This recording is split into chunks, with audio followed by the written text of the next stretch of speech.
Em meio à tragédia da pandemia, o Brasil enfrenta este ano um dilema, que quase não é percebido, mas que afeta todos os serviços públicos federais e chega à população na forma de obras. O mês de abril começou e o Orçamento Geral da União, que determina como o dinheiro que chega aos cofres públicos deve ser aplicado, só foi aprovado no final de março e ainda não foi sancionado pelo presidente Jair Bolsonaro. Embora já tenha sido aprovada por deputados e senadores, a proposta, por enquanto, é classificada como uma peça de ficção e está sujeita a vetos e novas negociações. Principalmente porque o dinheiro para despesas obrigatórias, aquelas que o governo não pode deixar de fazer, acabou engordando o orçamento das obras em ano de véspera de eleição. Cancelou mais de 26 bilhões de reais do orçamento e transferiu para custear obras do Ministério do Desenvolvimento Regional e projetos de outras pastas que serão escolhidos por deputados e senadores. Cortou 13 bilhões e meio de reais em despesas obrigatórias da Previdência Social. O relator ainda cortou mais de 7 bilhões de reais do abono salarial e 2 bilhões e 600 milhões de reais de despesas para o pagamento do seguro-desemprego. Esse ajuste que inflou o dinheiro para obras beneficia os próprios parlamentares, que poderão ter, na atual versão do texto, um orçamento de 30 bilhões de reais para chamar de seu, por meio de emendas individuais ou de bancada. São recursos carimbados, que servem para a construção de pontes, duplicação de estradas, construção de unidades de saúde ou obras de saneamento, e que chegam às cidades por meio de convênios com o governo federal. Só que nesse orçamento polêmico, amplamente discutido com a equipe de Paulo Guedes, também entraram vultuosas despesas nas chamadas transferências especiais, como revelou o blog da colunista Malu Gaspar na segunda-feira. No ano passado, foram 621 milhões. Para este ano, a previsão é de 7 bilhões e 300 milhões de reais. Mas por que isso é tão importante? Porque essa modalidade, criada em 2019, não esclarece como esse repasse será fiscalizado. A proposta cria a figura da transferência especial, que permite o repasse de parte dessas emendas diretamente para estados e municípios, sem a necessidade de convênios ou parcerias, como acontece hoje. E estabelece que até 70% dos recursos de transferência especial sejam destinados a investimentos. Os recursos, depois de transferidos pela União, passarão a pertencer aos estados e municípios. Diante da falta de clareza sobre como será a fiscalização, o Partido Novo ingressou com uma ação direta de inconstitucionalidade, pedindo ao Supremo que derrube esse mecanismo. Afinal, quais são os riscos relacionados à liberação de verbas bilionárias por meio das transferências especiais? Como se criou esse vácuo na fiscalização? Nos ajustes que o orçamento deve sofrer nas próximas semanas, há previsão de revisão desse tipo de despesa? Esses são os temas do Ao Ponto desta terça-feira. Eu sou o Roberto Maltic, estou com a Carolina Moran e nesse episódio conversamos com a colunista Malu Gaspar. Fique com a gente.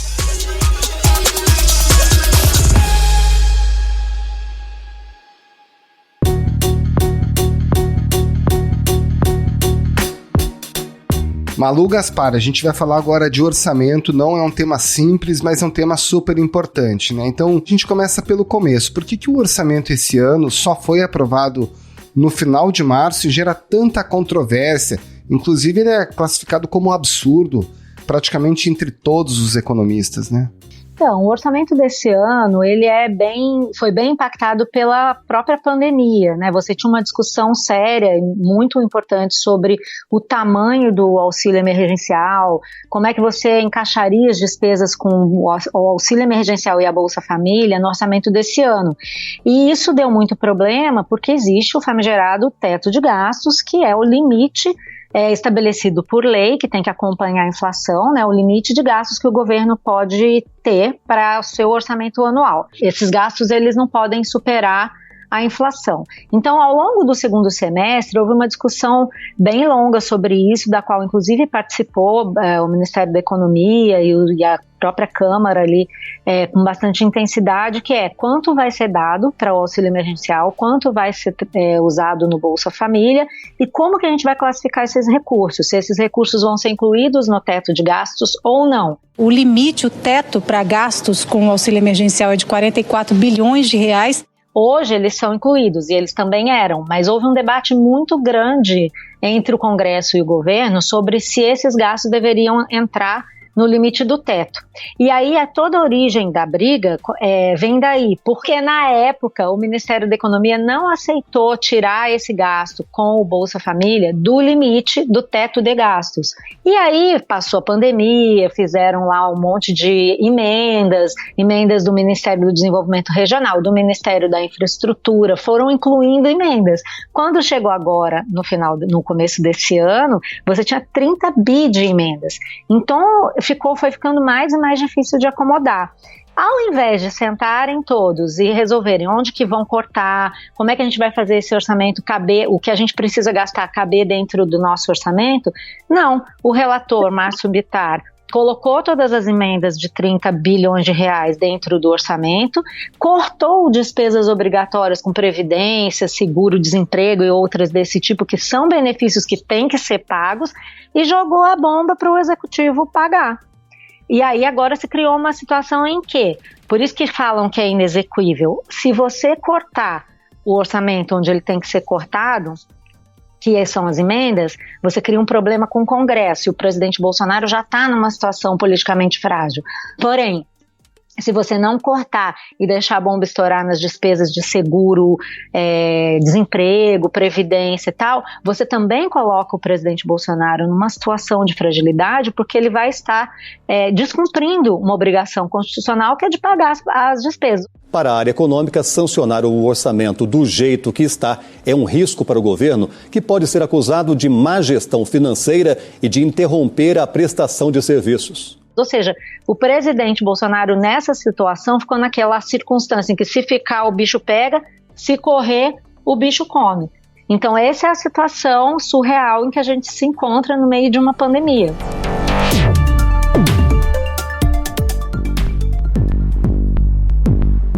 Agora, Malu, esse cenário em que os parlamentares estão turbinando aí as emendas, a gente já conhecia. O fato novo que você traz na apuração no seu blog é que parte dessas despesas, uma despesa aí bilionária, pode chegar na ponta sem nenhum tipo de controle, né, através daquelas transferências especiais. O que é exatamente esse mecanismo e qual a diferença dele para as emendas parlamentares tradicionais que a gente já conhece?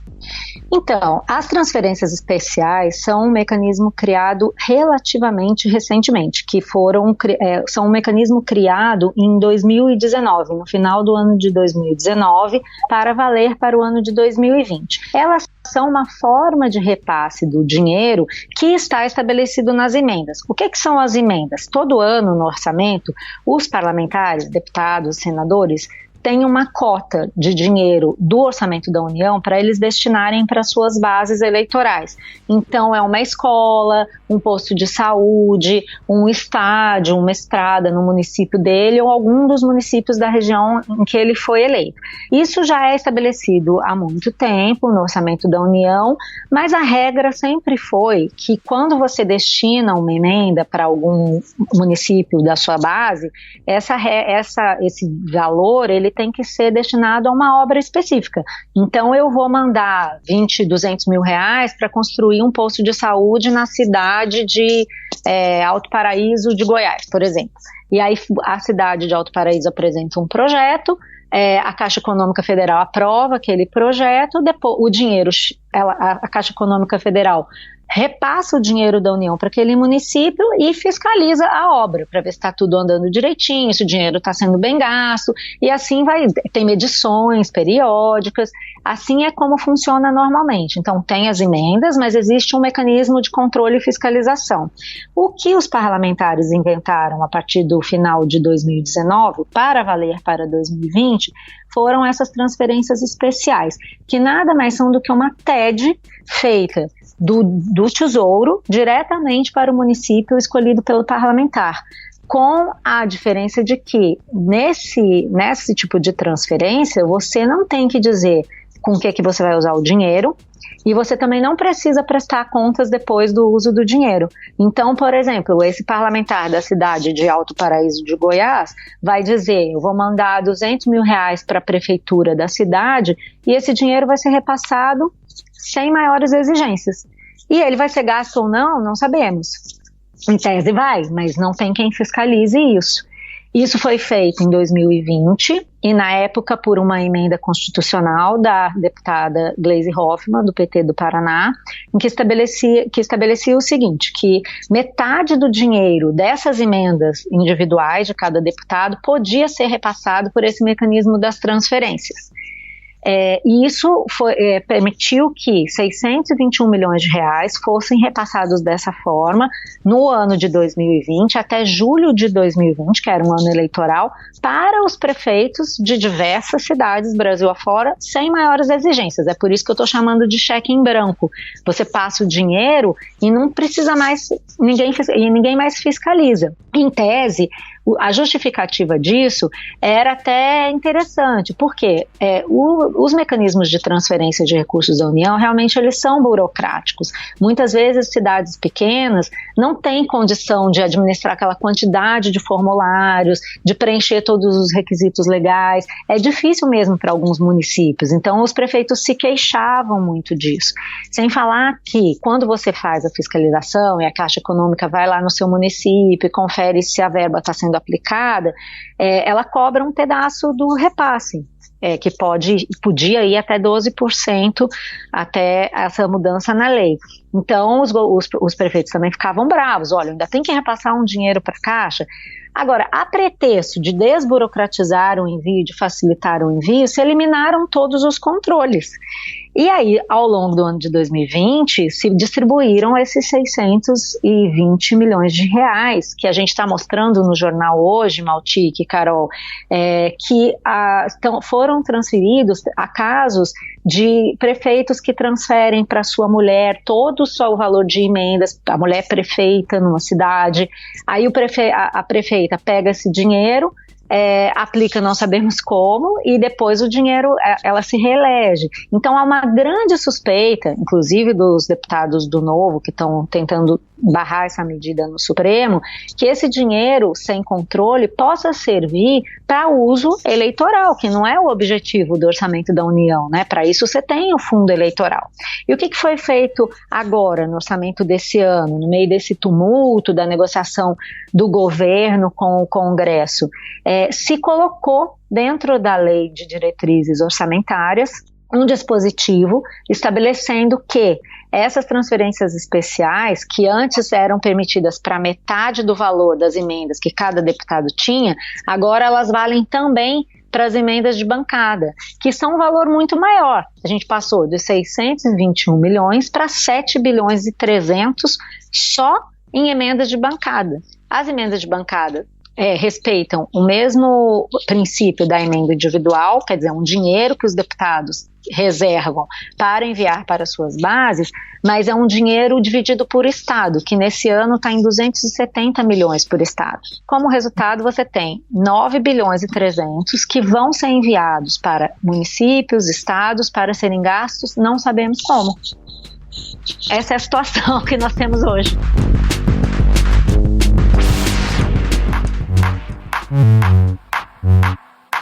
É uma divisão igual entre todos os parlamentares, entre todas as bancadas regionais? Como é que eles vão faturar politicamente esse dinheiro? Bom, eles vão enviar para cada município, então vamos supor uma pessoa de Roraima, o caso aqui que a gente viu da cidade de Mucajaí, o prefeito Edio Lopes enviou 8 milhões de reais, 7 milhões 970 mil para a cidade de Mucajaí, onde a sua mulher, Eronildes Aparecida, era a candidata à reeleição. Esse dinheiro simplesmente vai. Então, por exemplo, se você tem 270 milhões de reais para dividir para os deputados e você tem 10 deputados naquele estado, 27 milhões para cada um. O deputado vai lá na execução orçamentária e cadastra. Os meus 27 milhões eu vou mandar para a cidade A, B e C e o dinheiro vai. E quando chegar lá, o prefeito recebe e gasta como ele bem quiser. É só isso que vai acontecer. Pois você já mencionou que nas emendas parlamentares convencionais, digamos assim, tem todo um processo de fiscalização, a Caixa Econômica vai lá, vê se a obra está sendo feita, cobra um percentual dos prefeitos. Nesse caso, ninguém fiscaliza, não cabe ao Tribunal de Contas da União, Ministério Público, na cidade que tiver Tribunal de Contas do município, fica um deixa que eu deixo, uma bola dividida, ninguém está olhando? Até agora tem sido essa a situação, Carol, porque a lei diz que uma vez que o recurso é transferido da União para o Estado, ele passa a ser do Estado, quando você faz uma transferência assim direta, sem convênio, sem nada. Então, o Tribunal de Contas da União perde o poder para fiscalizar isso. Porque nas emendas parlamentares, se tem uma malversação de recurso, o dinheiro não é gasto, tem um desvio qualquer, o TCU pode fiscalizar e propor a punição do Ministério que passa o dinheiro ou da Prefeitura que recebe. O Tribunal de Contas da União recomendou a paralisação das obras da nova subida da Serra, na BR-040, entre o Rio e Juiz de Fora, Minas Gerais, passando ali por Petrópolis, né? Quando o dinheiro vira do Estado no município, em tese é isso, o Tribunal de Contas, cabe ao Tribunal de Contas fiscalizar ou o Tribunal de Contas do município ou o Ministério Público Estadual. Ocorre que é um dinheiro que está num limbo, né? Quem que vai fiscalizar? Ainda não se estabeleceu isso. Ninguém, até hoje, fez uma investigação em cima desse dinheiro que saiu da União para o Estado, porque ele não é um dinheiro que está entre os recursos que normalmente o Tribunal de Contas do Estado fiscaliza. Ele não existia. Essa é um tipo de transferência muito novo. Então ainda não foi feita uma fiscalização sobre isso. E já que você falou do Ministério Público, em 2019, no final de 2019, quando essa emenda constitucional foi aprovada lá atrás, o Ministério Público Federal, a Câmara de Revisão do Ministério Público, que assessora o Procurador-Geral da República, fez uma nota técnica que foi enviada para o Congresso dizendo que era muito perigoso aprovar esse tipo de transferência, porque ela dava margem a desvios, a malversação de recursos públicos e que não permitia a fiscalização. O procurador Júlio Marcelo de Oliveira diz que o texto dificulta a fiscalização do dinheiro repassado. A União transfere e a titularidade do recurso vai para o Estado e para o município. Você gera uma série de dúvidas sobre quem vai fiscalizar, né, e até a forma como efetivamente esses recursos vão ser transferidos para os estados e municípios. Com base nisso, eles iam fazer todas as emendas, eles passaram para só metade das emendas individuais. Mas isso não resolveu o problema, porque como funcionou, agora eles fizeram essa mudança na lei e, mais grave, não foi feita por emenda constitucional como deveria ser. Você está mexendo na Constituição, permitindo um tipo de repasse do recurso da União de uma forma que não existia antes, e você não aprovou uma emenda constitucional. Qual que é o resultado disso? Não houve um debate. Ninguém sentou para falar assim, olha, então já que nós vamos passar esses 7 bilhões de reais para os municípios e os estados, como é que a gente vai fazer para assegurar que esse dinheiro realmente seja gasto com a população? Não houve esse debate, porque foi feito no meio do tumulto da aprovação do orçamento. O governo federal vetou, o presidente Jair Bolsonaro, por recomendação da equipe econômica, vetou.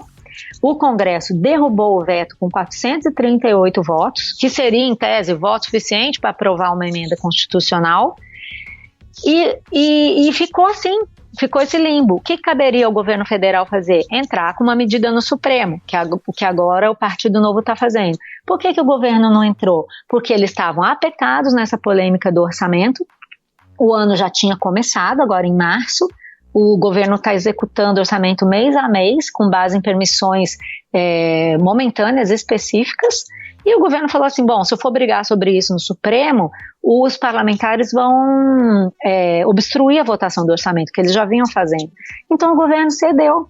Ou seja, nós estamos voltando a uma época em que se faziam despesas com base em emendas orçamentárias. Quem não lembra do caso da CPI do orçamento, dos anões do orçamento?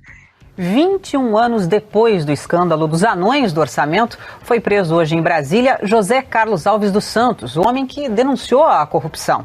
José Carlos era chefe da assessoria de orçamento do Senado. Foi condenado por participar do uso de emendas parlamentares para roubar dinheiro público. Eram emendas transferidas a mando dos parlamentares para gastos com obras de empreiteiras sem fiscalização. E aí alguém confessou, uma pessoa lá da comissão do orçamento, o funcionário, que fazia isso, que tinha um esquema interno no Congresso para fazer a divisão dessas emendas. Então nós estamos voltando a um momento muito parecido com o momento da história em que não havia fiscalização. No meio do descontrole geral sobre as contas públicas e esse orçamento que todo mundo está dizendo, os economistas dizem que é inexequível, você passa, como eu disse na reportagem, eu e a Mariana Carneiro falamos, você passa uma boiada, né? Tá todo mundo olhando para o tumulto do orçamento e vai passando a boiada aqui na lateral, sabe?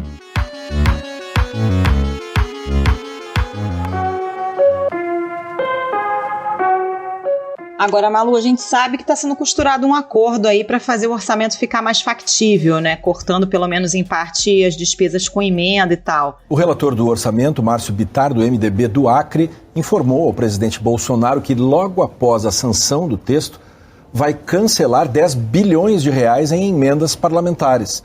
Qual é a chance desses recursos serem cortados do orçamento? Como é que está esse processo todo? Porque é claro que interessa aos parlamentares manter e também aos prefeitos, né, que estão ali na ponta da linha, ao governo que também quer alimentar suas bases aí para 22, enfim, são muitos interesses envolvidos, né? Carol, esses recursos até agora estão intocados e eu não acredito que ninguém vá mexer neles. Por quê? Porque eles são emendas de caráter obrigatório e as emendas que o relator, Márcio Bittar, junto com a nova ministra da Secretaria de Governo, a Flávia Arruda, estão se dispondo a cortar, ao que se saiba até agora, não são essas.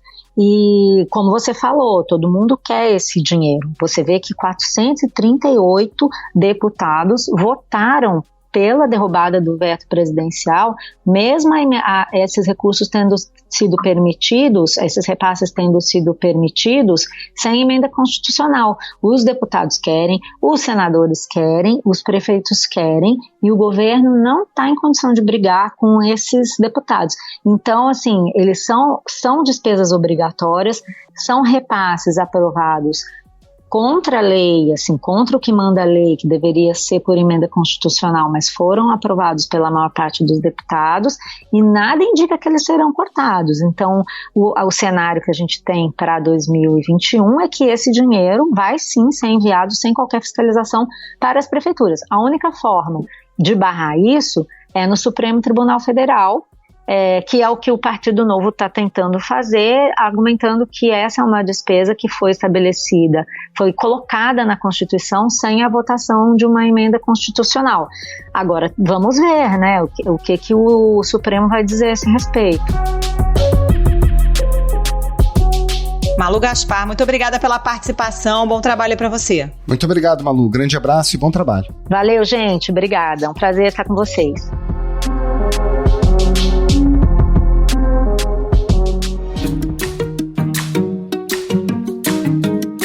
Esse foi o Ponto de hoje, o podcast diário da redação do Globo. Nessa conversa a gente conta com a participação de toda a equipe do jornal, as mesmas pessoas que levam até você informação e análise de qualidade todos os dias. Quer saber mais? Assine o Globo. Acesse assineoglobo.com.br e confira todas as notícias e reportagens especiais. A edição é do João Guilherme Lacerda. Tchau. Até mais.